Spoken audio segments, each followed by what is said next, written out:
Olá, sejam todos bem-vindos ao canal Século XXI. Meu nome é Ariel e hoje a gente vai falar sobre nova ordem mundial. Esse aqui é um assunto importante para a gente entender por que o mundo mudou e por que o século XXI, enfim, não tem tanta guerra como tinha antes. E isso, em grande parte, se deve também à globalização, mas vai ficar tudo bem claro depois desse vídeo aqui. Primeiro, vocês podem ver que alguns países, mais visivelmente, outros menos, eles estão marcados aqui. Ó. Por exemplo, Estados Unidos está marcado, Alemanha está marcada, Rússia está marcada, China e o Japão também. Eu marquei esses países porque eles são justamente aqueles mais influentes atualmente e aqueles que compõem a nova ordem mundial. Não todos, a Rússia não faz muito parte do consenso e nem mesmo há um consenso acadêmico a respeito disso. Mas eu vou tentar expor minha visão aqui e fazer com que vocês tomem as suas próprias conclusões, tá? Começando então, é necessário a gente ter um glossário básico. As formas de influência que um país tem nas relações internacionais, na geopolítica, é o chamado soft power e hard power. No soft power, o país ele conduz boas relações diplomáticas com outro e assim ganha influência, né? Através de trocas vantajosas para ambos os lados, né? E isso eu estou falando de um país geralmente mais poderoso que exerce influência em um país menos poderoso. Por exemplo, o Brasil com o restante da América Latina, né? Atualmente, da América do Sul pelo menos. Atualmente o Brasil tem umas relações um pouco mais de soft power com esses países, embora historicamente tenha sido hard power. E o que seria hard power? Hard power é simplesmente o uso da força. Não apenas da força, mas da chantagem também. Por exemplo, da chantagem diplomática eu diria algo como sanções econômicas, como embargo, protecionismo em relação a produtos daquele país, isso que fragiliza a economia do país. Ou seja, inclusive guerras de deposição, governos fantoches. O exemplo clássico que nós temos é os Estados Unidos, né? A gente já teve vários outros, por exemplo, aqui, Portugal, Espanha foram assim, Inglaterra foi assim, num determinado período, né? Isso no século predominantemente 16 e 17, Portugal e Espanha, França também. Inglaterra a partir do século 18 e 19, mais predominantemente século 19, era vitoriana. Depois no século 20 vem Estados Unidos. E atualmente eu acho difícil de conceituar uma potência que tenha a prática do hard power, tá? Mas normalmente são essas as duas opções que os estados se utilizam, tá? Soft power e hard power então, bem esclarecidos. Próximo slide. Agora a gente vai para a China, né, que também é outra potência que disputa influência hoje no cenário. Os tipos de potência: tinha média potência, potência regional, potência mundial. A média potência é um país próspero, rico, e por próspero e rico com forças armadas suficientemente fortes. E por forças armadas suficientemente fortes, eu diria o quê? Na verdade, por influência global, eu diria o quê? Exército forte, investimento militar, PIB alto, né? Inclusive renda per capita, importante. E é isso, não tem muito a ver o poder de projeção no cenário global que um Estado tem com o seu bem-estar social, com seus índices de criminalidade internos. Isso são índices que medem a qualidade de vida da população. Eles não medem exatamente o poder de um país. Então o poder de um país é realmente definido pela influência diplomática dele, pela dependência que os outros países têm de sua própria economia, ou seja, se ele resolver aumentar 20% o preço do arroz e tem algum país que importa arroz, esse país importador vai sofrer bastante. Vai ter uma inflação maior, vai ter uma crise dentro do país, né? Ou seja, esse país pode manipular o outro através do hard power, que a gente já viu. Então, a média potência é justamente o país que está assim, ó. Ele é rico, ele tem um exército forte, mas ele não faz mal a ninguém. Ele não quer ter influência, basicamente. Ou ele, às vezes, pretende isso, mas não se projeta. Eu acredito que um exemplo seja a Suécia aqui, ou a Polônia, né? Eles são países razoavelmente fortes, mas que não exercem muita influência diplomática. Talvez a África do Sul. A África do Sul se projeta um pouco na África. Que a Austrália se projeta nessas ilhas insulares, mas ilha insular ficou excelente. Mas enfim. Uma potência regional. O que seria uma potência regional? Aquele país rico, forte e que exerce influência em outros, né? Mas não a nível global. Por exemplo, a Índia é um grande exemplo. Ela exerce influência nas suas fronteiras aqui, né? E inclusive com vários outros países do mundo. A Índia é uma economia rica, não lembro em qual posição ela está, mas ela é uma economia forte sim, exerce influência em praticamente todos os países de fronteira e vários outros também. O Brasil é um grande exemplo de potência regional. Aqui na América do Sul, pelo menos, ele tem uma projeção muito grande. Tem ajudado o Haiti depois daquela crise que aconteceu do terremoto. Tem mantido relações com a África, né? Então o Brasil se projeta também nesse cenário mundial. Agora, o que é uma potência mundial? É aquele país tão rico que ele disputa a influência global. E justamente é isso que a gente define em nova ordem mundial, né? Eu não sei se eu defini exatamente o que é o conceito de nova ordem, mas se aplica a influência global, ou seja, é um jogo de grandes potências.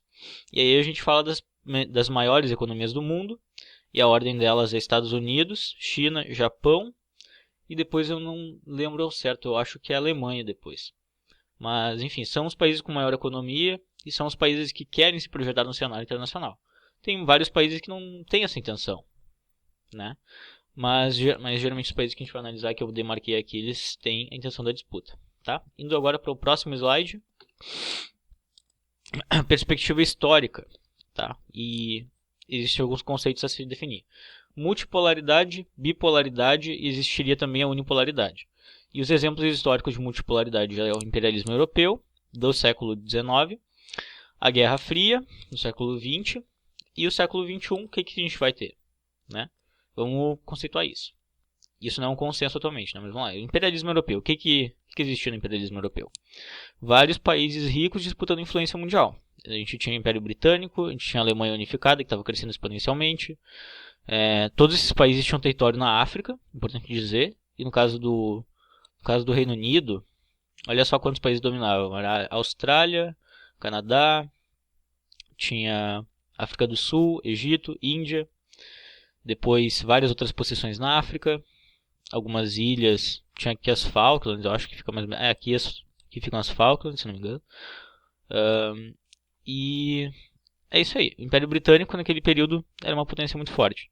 A França também tinha muitos territórios na África, tinha territórios inclusive na Ásia também. Exemplo do... eu esqueci, Indochina. Indochina, essa aqui é a região. Eles possuíam territórios na Ásia e na África. Então, você nota, tinha o Império Italiano também tinha possessões na África. Então você nota que tinha várias potências europeias. Tinha pelo menos 4 potências europeias disputando o governo do mundo, basicamente, né? Influência mundial. Não o governo do mundo, mas influência no cenário mundial. Então, isso é justamente a multipolaridade. Existem várias potências disputando o cenário mundial. A Guerra Fria, o que aconteceu? Acabou a Segunda Guerra Mundial, mundo destruído. Estados Unidos e União Soviética, através do modelo capitalista e do modelo socialista, querem reconstruir o mundo. Então eles disputam a influência no cenário mundial também. Só que agora, o mundo todo está destruído e essas potências imperialistas, elas estão fragilizadas. A guerra aconteceu na Europa, né? E destruiu a Europa. Então Estados Unidos e União Soviética disputam o poder mundial porque foram as duas potências que se saíram fortes da Segunda Guerra. Tá? Então, esse é o cenário bipolar. Apenas duas potências disputando, e inclusive na Guerra Fria a gente tinha um fator ideológico. Atualmente não existe mais. E agora o século XXI, o que a gente tem? Tem 3 teses para definir o século XXI.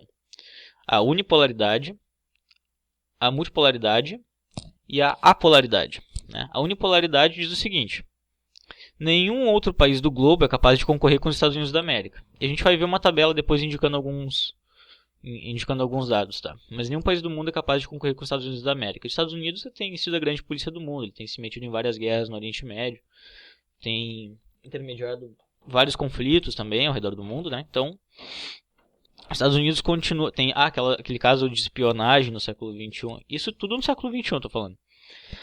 Ou seja, os Estados Unidos não deixou de ser imperialista e não deixou de utilizar-se de seu hard power.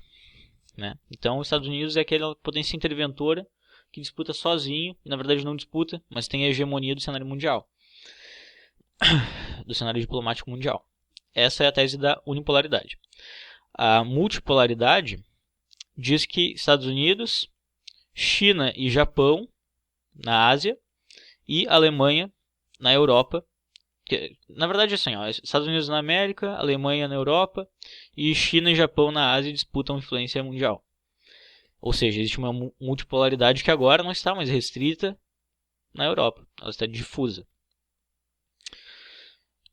Depois a gente também vai sustentar essas teses, tá? Depois eu vou tentar chegar a uma conclusão aqui.